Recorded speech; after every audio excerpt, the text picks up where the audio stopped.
You're listening to Stories on the Boogeyman channel. Here you'll hear scary tales before bedtime. If you enjoy them, please give me a like and leave a comment. Thank you for listening. I've been contracted by the Bureau a dozen times in the last 4 years. Mostly sinkhole reports or rural spill assessments. The kind of work no one notices until it costs someone money. This one came through late in the season. An old mine outside a place called Evercreek, tucked in a valley that didn't show up on GPS until we were nearly there. The brief was minimal. A collapsed shaft from the 1930s, reportedly sealed after 17 fatalities. The town's records were inconsistent, and what little had been digitized didn't match the state's.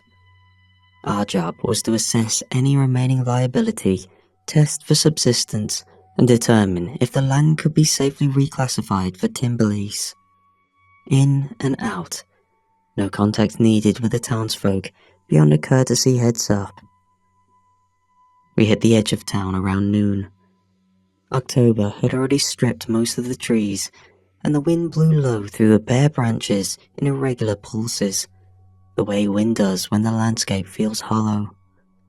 Fog clung to the roots of the hills, moving only when we did. Evercreek was smaller than I expected. A gas station, a diner, a short main road that curved lazily around the church and disappeared back into the trees. Maybe 300 people, if that. Some looked up when we passed, but no one waved. No one asked what brought us. They just watched, silent, still, returning to their tasks only when our car moved on.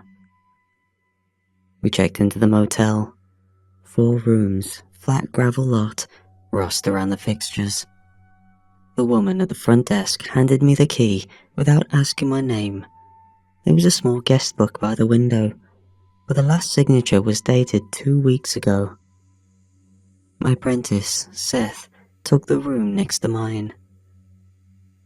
After dropping our bags, we drove the half-mile to the mine site. The access road had been overgrown with vines and thistle, but the path was still clear enough to follow on foot. Old warning signs hung loose from metal rods, faded to near illegibility. A half-rotted fence surrounded the mouth of the mine, with caution tape haphazardly fluttering from rusted stakes. We walked the perimeter, marking out potential weak points in the soil and flagging erosion spots. The ground was mostly stable, though I noted a shallow depression near the north side that looked fresh. I was jotting notes when Seth called me over. Just outside the broken section of the fence was a bundle. It looked deliberately placed, not dropped or blown in. A small, scuffed baby shoe, a hand mirror with a crack spider webbing out from one corner, and a velvet pouch, its drawstring rotted. Seth opened it. Inside was a single child's tooth, browned with age. He turned to me with a half smile. Guess Halloween starts early out here. I shrugged, reached for a nitrile glove for my kit, and bagged the items. Probably old memorials, I figured. Maybe a local tradition, or just some grief left to wither out in the open. Either way, we couldn't leave it there. Wildlife might get to it, and there was no reason to let someone find it and think it meant anything now.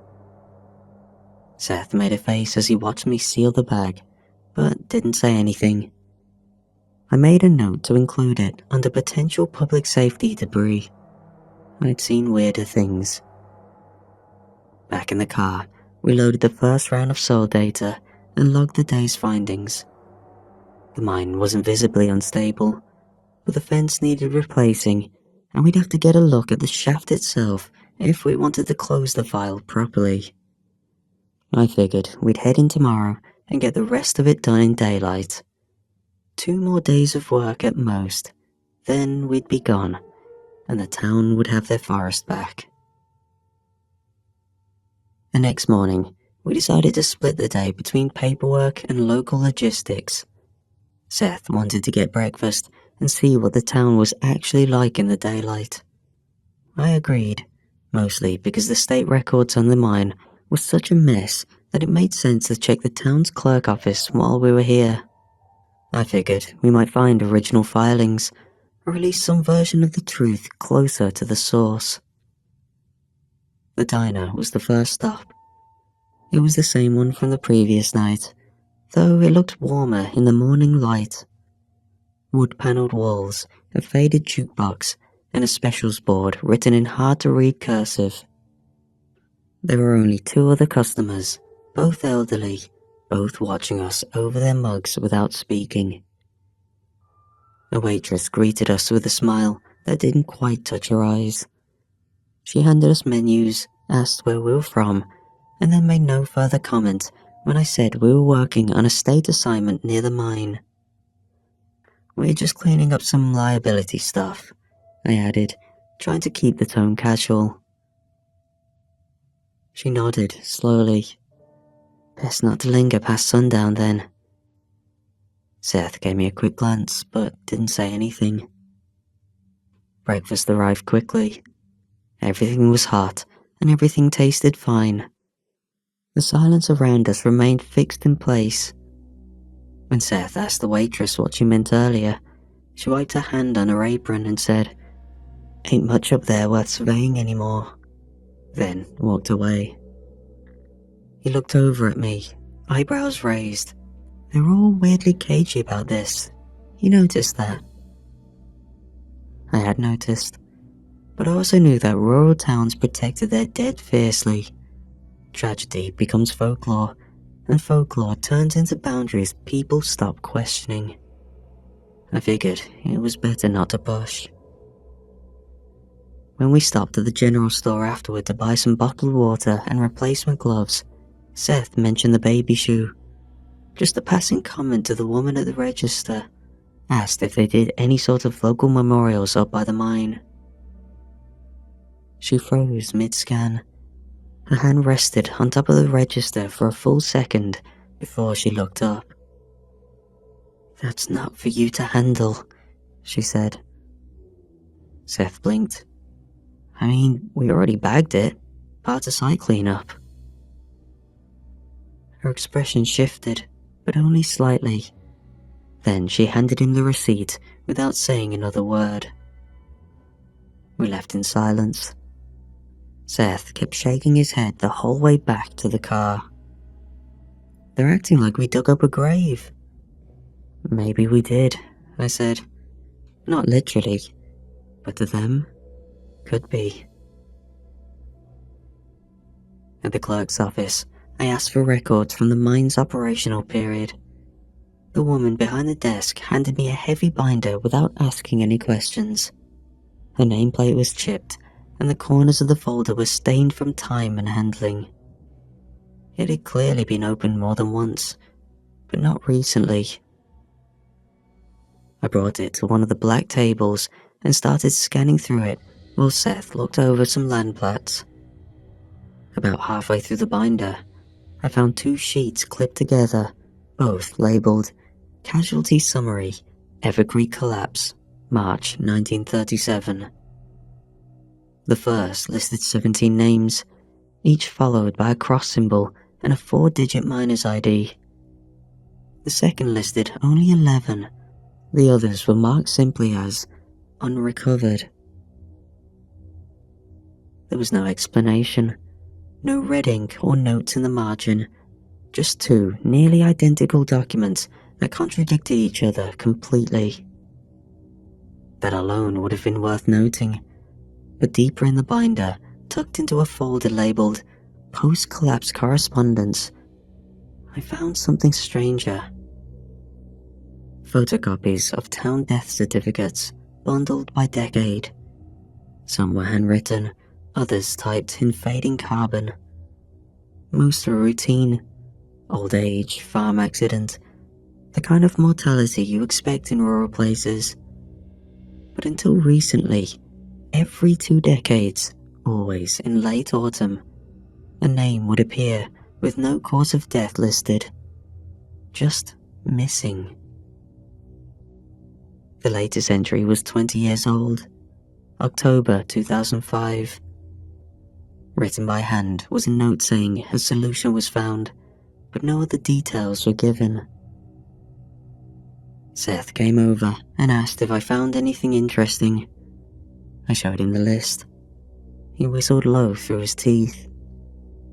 Could be coincidence, he said, but his voice didn't sound convinced. It could, I agreed, but someone had grouped them all together across nearly a century of town records. That wasn't standard filing. That was curation. When I asked the clerk if anyone was expecting us at the site tomorrow, she shook her head. "We don't go up there," she said. "Not anymore." She didn't elaborate. I didn't ask her to. Outside, the wind had picked up. It came down from the ridge in slow, cold currents, the kind that settles into your clothes when you stay there. We drove back to the motel without speaking. The next day, Seth stayed behind to catalogue soil data while I returned to the mine site alone. The air was colder than it had been the day before. The sky was grey but dry, and the woods held a heavy stillness that felt deeper than weather. I paced the perimeter again, noting where the ridge sloped toward a cluster of collapsed timbers that had probably once supported the original access trail. From there, the forest pushed right up against the edge of the old fence, its roots lifting the earth and stone in uneven patterns. It wasn't dramatic subsistence, but it suggested slow movement beneath the surface, the kind of thing that wouldn't appear on modern records unless someone went looking. That was when I heard it. A faint metallic sound, sharp, rhythmic. It came from somewhere beneath the ground, distant but consistent.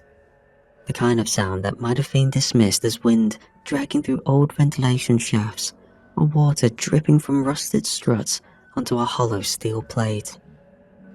But the intervals were too clean, steady. It struck stone and rang out in short echoes, as if whatever was causing it was focused on something specific. I stopped walking, crouched, and pressed my palm to the earth. Felt nothing. The vibrations, if they existed, were too faint. Still, the sound continued for another 10 seconds, then it stopped all at once. I stood slowly and scanned the surrounding slope. Just past the trail collapse, behind a clump of buckthorn, I saw something that didn't belong. A small clearing, half swallowed by moss and leaf litter. A shallow pile of items sat at its center, arranged with deliberate spacing. Not trash, and not abandoned. A silver ring, tarnished and bent at the edge. A folded photograph, warped from moisture, but still showing the face of a man standing beside a truck. A pale braid of hair, tied at both ends with twine. All of it was placed with care, though the elements had done their best to erase the intent. I stood there for a long time, trying to piece together whether this was grief, folklore, or something else entirely. It was too far from any graveyard to be a memorial, and the items were too personal to have been discarded by chance. I photographed the scene from a distance, then logged the GPS coordinates, and returned to the motel. Seth was in the lobby, working through the geology report over a coffee that had long since gone cold. I dropped into the armchair across from him and relayed what I'd found. "Second one, huh?" he said. "You think it's part of the same tradition, like another offering site?" "It has that feel to it," I said, "but nothing official. No plaques, no town maintenance. All of it looks like it's meant to be forgotten." He leaned back and ran a hand through his hair. I tried asking that waitress again, just normal questions. You'd think I'd asked about somebody's funeral. She said they don't go near the fence line, told me to mind the season and let it rest, whatever that means. I nodded. Same tone I got at the clerk's office. Everyone's polite, but they're not confused. They know something. Seth looked out the front window. The sky was starting to dim. The clouds had thickened since I got back. Do we tell them we're opening the shaft soon? No point, I said. It's not a conversation they're interested in having. It was just afternoon when I decided to stretch my legs and walk the edge of town. Seth had returned to the motel to sort data, but I needed to escape the screen for a while. The air was still, pressed down under low cloud cover. Nothing moved in the trees, even the birds had gone quiet. The streets were empty in that in-between way rural towns often are. Shops open but unattended, wind chimes moving without sound. I passed the church, a one-room schoolhouse, and a shuttered gas station that still sold cold sodas through an ancient vending machine. Near the edge of the church, I spotted a boy crouched beside a dry culvert. He was fiddling with something in the dark, maybe a stick or a bit of wire, the way kids do when they have more day than structure.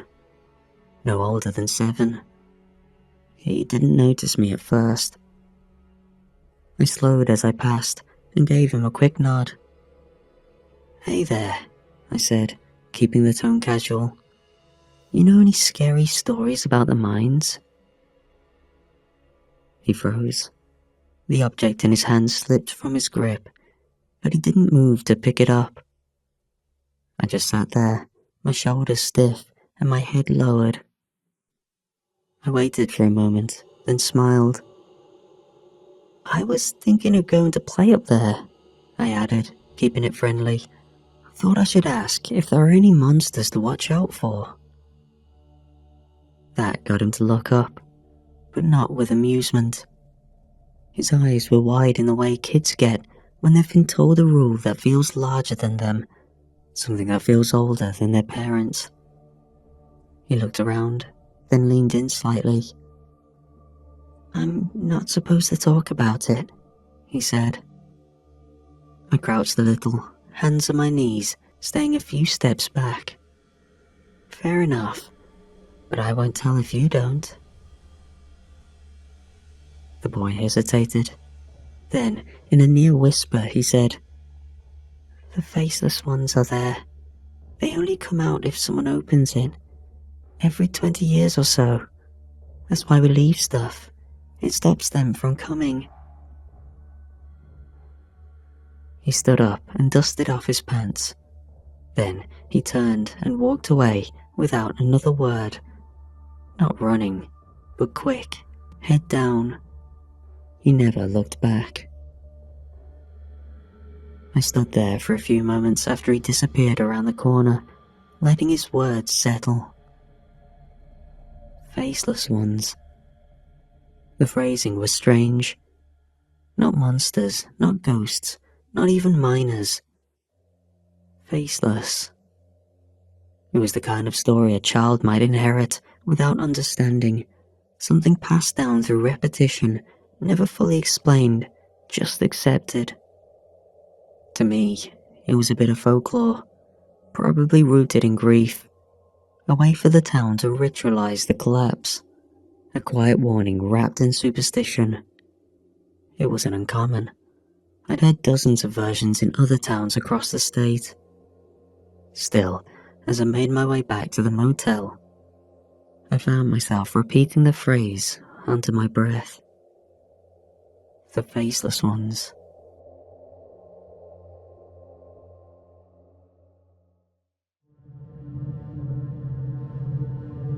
We started early the next morning, just after the sun cleared the ridge. The sky was flat and pale, the clouds stretched thin across the horizon. Seth looked half awake when he met me by the car, but his boots were laced and he was already double-checking the survey gear. The drive to the site was short. Trees pressed in from both sides of the access road, brittle with the change in season. By the time we reached the mine entrance, the frost and the undergrowth had already started to melt. The boards covering the main shaft entrance were old and brittle. They cracked easily under pressure. I pried them loose while Seth cleared the debris. Beneath the outer layer, the frame had been reinforced with thick nails and rusted chains. Someone had sealed it thoroughly once. That effort hadn't held. Behind the final boards, darkness pressed forward in a way that felt tangible. The shaft yawned open, lined with rotting timber. No air movement, just stillness. I stepped forward first and checked the air with a handheld reader. Oxygen low but breathable, no methane, no signs of recent activity. Just stale air and the dry rot of long-abandoned spaces. Inside, the beam of my headlamp cut through thick layers of dust and old cobwebs. The walls narrowed quickly, then opened into the first main corridor. Carved stone reinforced with wood beams, most of them splintered and leaning under their own weight. We moved slowly, pausing often to photograph structural damage and cross-checking support spaces. Seth handled the laser mapping, marking depth and slope gradients as we went. The process was tedious, but necessary. No shortcuts with work like this. About an hour in, we both paused at the same time. A sound had drifted up from the tunnel ahead. Faint, sharp, a metallic tick, followed by a pause, then another. Regular intervals, clean repetition. Seth raised an eyebrow. "You hear that?" I nodded, already listening harder. The sound came again, distant. It echoed faintly along the stone, but not enough to locate a source. "Could be water dripping," I said. "If this metal piping's still embedded in the rock, the echo can carry." Seth didn't respond, but I could tell he didn't buy it. I wasn't sure I did either, but I wasn't going to say what it really sounded like. Not yet. We kept working. There was still a lot to do. The map had to be completed before we could even submit the preliminary risk report. Neither of us mentioned the sound again, though it returned occasionally, always at the edge of hearing. By mid-afternoon, we were both covered in dust, our knees sore from crouching, our wrists aching from constant notation. The work was good, methodical, but it drained you. Old tunnels had a way of taking more energy than they gave back. We reached the midpoint of the shaft and decided to stop for the day. There was too much to cover in a single pass, and we hadn't brought enough gear for an overnight trip. Before we left, we stacked our packs near the entrance. It felt safe enough. No one in town would likely come near the mine, not with how they spoke about it, and the equipment wasn't useful to anyone who didn't know how to use it. Specialized tools had a way of protecting themselves. We hiked back to the car without speaking much. The quiet between us wasn't tension. It was exhaustion. The kind that settled into your shoulders and made you feel older than you were. By the time we rolled back into Evercreek, the sky had already started to dim. We didn't talk about the sound in the mine. We just drove to the diner and ordered whatever was still on the grill. We were dirty, tired, and hungry enough to forget everything else for a little while. The diner felt warmer than usual when we stepped in. The windows were fogged at the corners from the kitchen heat, and the overhead lights hummed softly above our booth. We sat near the back, away from the regulars who always clustered close to the counter. Seth looked worn out. He rubbed his eyes with the heel of his hand while I flipped through my notebook, cross-checking some of the beam measurements from earlier. Our boots left a trail of dry mud across the floor, and the waitress didn't ask us to wipe it up. She just dropped off 2 waters and walked away. We ate slowly, tired from the work. Neither of us had much to say at first. Eventually, Seth broke the silence. "That place was empty," he said. "Not even a raccoon down there. I don't get what they're so scared of." He said it too loudly. Not shouting, just casual.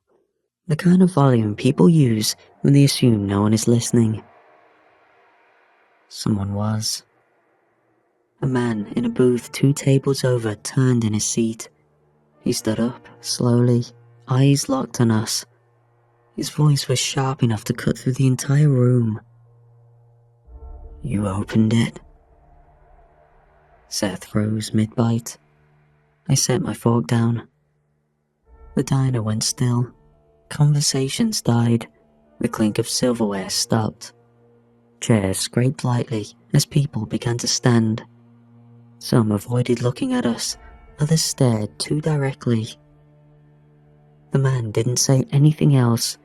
He just stood there a moment longer, then walked out. A few others followed him. A woman near the counter leaned in our direction. "Go back to your motel," she said. "Lock your doors tonight." Seth looked at me, his brows furrowed. I didn't know what to say. The waitress came by with a check. She didn't meet her eyes. Then she walked away. The rest of the meal sat untouched. We paid and left without another word. Outside, the street had emptied. No one was on the sidewalks, no cars passing. The sun had finally dipped behind the ridge, leaving the town in that in-between colour that doesn't belong to day or night. Windows were shuttered, porch lights were off. The walk to the motel wasn't far, but it felt longer than it should have. The silence pressed in from both sides. Even the wind had dropped away. When we reached our room, we didn't discuss it. We said goodnight at our doors and locked them behind us. Seth double-checked the deadbolt, then said through the wall, "See you in the morning." I didn't answer right away. Eventually, I said, "Yeah, morning." But it was hard to believe that tomorrow would feel the same as today. We woke early, though neither of us had slept well. I kept waking to small noises that never repeated, moments that might have been dreams, but left the hair on my arms standing straight. When we stepped outside, the air had turned colder. A fine mist clung to the gravel lot, and the sky had the flat, heavy colour that usually meant snow by nightfall. The town was still.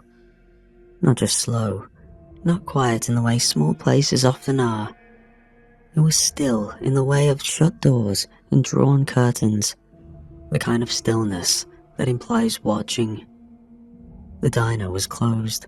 No chairs on the porch, no light inside. The gas station had its metal shutters down. The general store was locked, its windows dark. We knocked on a few doors, more out of instinct than hope. We could hear the shuffle of feet inside. Once there was the distinct sound of someone inhaling sharply when we knocked, but no one opened up. Seth looked around and rubbed his neck. "They're hiding." "They're waiting," I said. "For what?" I didn't answer. We made our way back to the mine. The path had the same emptiness as the town did. At the mine entrance, everything was untouched. The boards we had pried loose still lay in a neat stack by the opening. Our gear sat just where we left it, the dust undisturbed. It felt wrong to step into the shaft again, but we did. The job wasn't finished. Inside, the air had grown heavier, not from weather or lack of oxygen. There was simply a pressure to it now, the kind that settles behind your eyes and makes your jaw clench without knowing why. We worked in silence, mapping, photographing, and logging. I tried to focus, but every few minutes, the sound returned. Tick. Metal on stone. Pause. Tick. It echoed from deeper in the tunnel, always past the last point we'd explored. Never louder than a soft chime, but enough to hear, enough to feel in the joints of your teeth. Seth stopped once to ask what I thought it was. I gave the same answer I had before. Groundwater, pressure shifts, old machinery. But I knew he didn't believe me. We left earlier than we had the day before. Neither of us wanted to be in the shaft when the light failed. Back at the motel, the hallway smelled faintly of cedar and dust. Our doors were closed, but something had changed. Inside my room, on the table beside the window, sat a basket. Wicker, lined with cloth. No tag, no note. Inside was cheese, wrapped in wax paper, jerky, salted and dense, bottled water, 6 tall containers, labels peeled off. Seth called from his room. He had one too. We stood in the hallway a moment, baskets in hand. "This isn't hospitality," I said. "No," he said. "It's rations." We didn't talk about what that meant, but I left the basket sealed when I went to bed. I woke to the sound of something slamming against the door. Not knocking, not a fist. It was heavier than that. Blunt, deliberate, paced with the kind of weight that didn't need to rush. The first strike rattled the frame. The second made the bedside lamp flicker. I sat up too fast and nearly fell out of bed. My mouth was dry. I hadn't heard any footsteps or voices leading up to it. Just the bang. Then another. Then the silence in between. I thought at first that the townspeople had decided to force us out, that the warnings had turned into action. I imagined a group outside with flashlights and tools, fed up with our presence, tired of whatever they thought we had stirred. But I didn't hear voices. No muttering or yelling. Just one more slow, heavy impact against the door. The hallway light under the door flickered once, then dimmed. I backed into the bathroom, shut the door and locked it. It was a flimsy bolt, the kind meant for privacy, not protection. I sat down in the corner beside the toilet and tried to slow my breathing. Another blow shook the walls. Then came the sound of wood splintering, long, drawn-out cracking, the groan of material giving way under pressure. Whatever was out there had started breaking something apart. But it wasn't my door. The sound shifted. I heard a scream. "Seth." It came from the room next door. Not just one shout. It stretched out, ragged, panicked. I heard furniture scrape, then crash. Something was being dragged. Not fast. A slow pull across the carpet. Seth screamed again. Then it cut off. Sudden and sharp. I pressed my hand over my mouth and stayed completely still. My own breathing felt too loud. Then came the creaking. Not footsteps, just the sound of something shifting weight. A slow movement, wood bending under uneven pressure. The hallway groaned. Minutes passed, then more.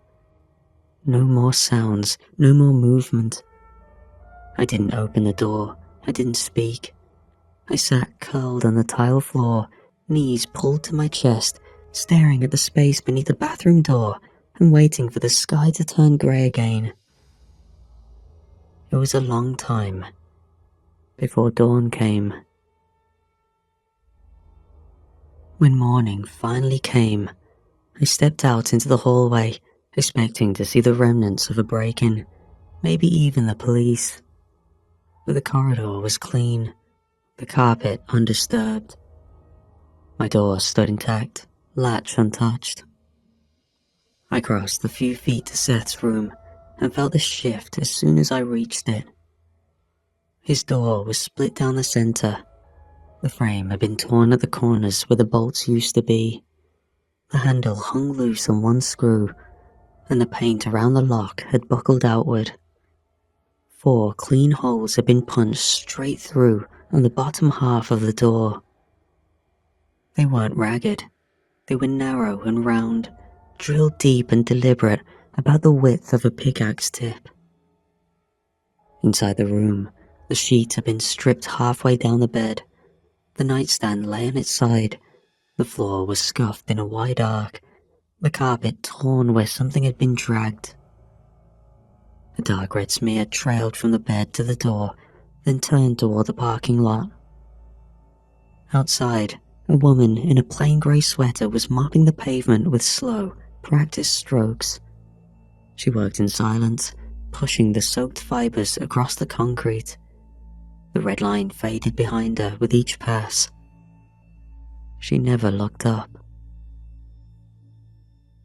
I stood there for a long time, waiting for someone else to appear, for a police cruiser, a medic, a crowd. But no one came.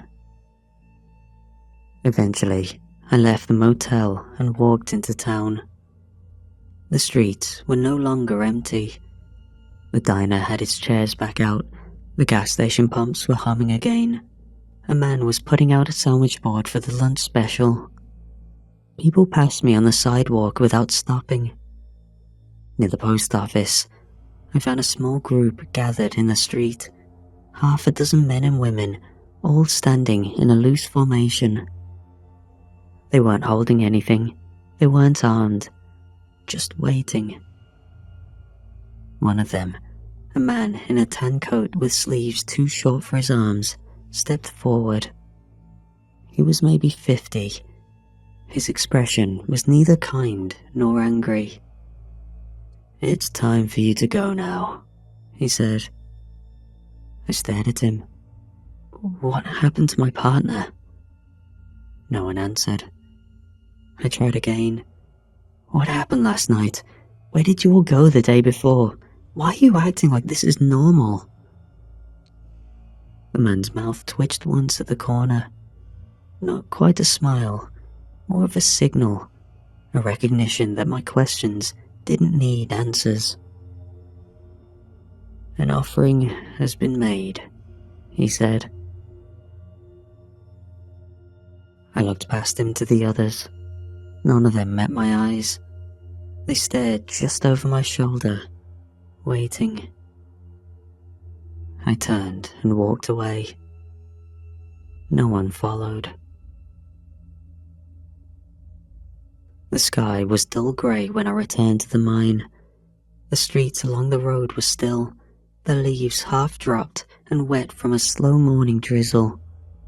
The tires cracked over gravel, but the rest of the world held its breath. No one followed me. No one had asked where I was going. The entrance had been sealed again.